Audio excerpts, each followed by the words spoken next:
Significant Names by Ginzberg. Significant of the wickedness of these men are their names, all of which point to their godless action. The representative of the tribe of Reuben was called Shammua, the son of Zachar, because he did not obey God, which was counted against him just as if he had pursued sorcery.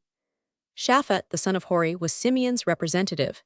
His name signifies, he did not conquer his evil inclination, and hence went out empty-handed, without having received a possession in the land of Israel. The tribe of Issachar was represented by Igal, the son of Joseph. He bore this name because he soiled the reputation of the Holy Land, and therefore died before his time. Benjamin's representative was Palti, the son of Raphu, so called because he spat out the good qualities that had previously been his, and therefore wasted away.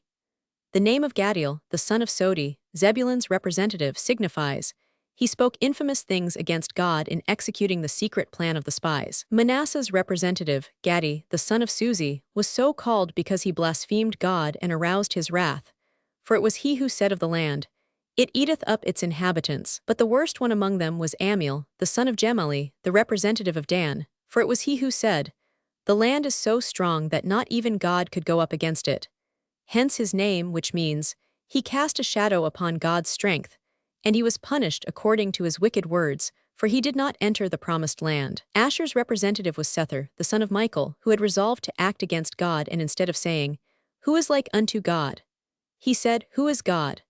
Naphtali's representative was named Nabai, the son of Vophsi, for he suppressed the truth, and faith found no room in his mouth, for he brought forth lies against God. The last of these spies, Gad's representative, bore the name Jewel, the son of Machai, for he was humbled because he urged untruths against God. As the 10 sinners were named in accordance with their actions, so too did the names of the 2 pious spies among them correspond to their pious actions. Judah's representative was named Caleb, the son of Jephunneh, because he spoke what he felt in his heart and turned aside from the advice of the rest of the spies. The pious representative of Ephraim was Hoshea, the son of Nun, a fitting name for him, for he was full of understanding and was not caught like a fish by the spies.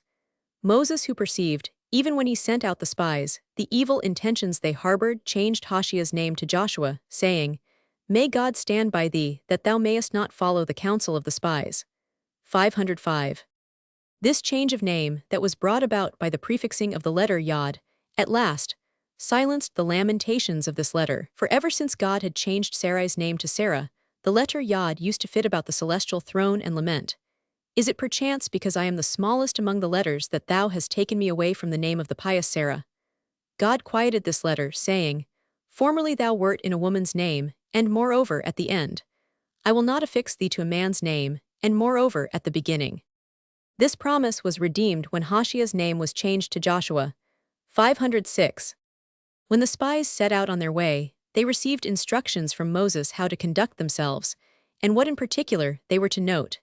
He ordered them not to walk on the highways, but to go along private pathways, for although the Shekinah would follow them, they were still to incur no needless danger. If they entered a city, however, they were not to slink like thieves in alleyways, but to show themselves in public and answer those who asked what they wanted by saying, "We came only to buy some pomegranates and grapes."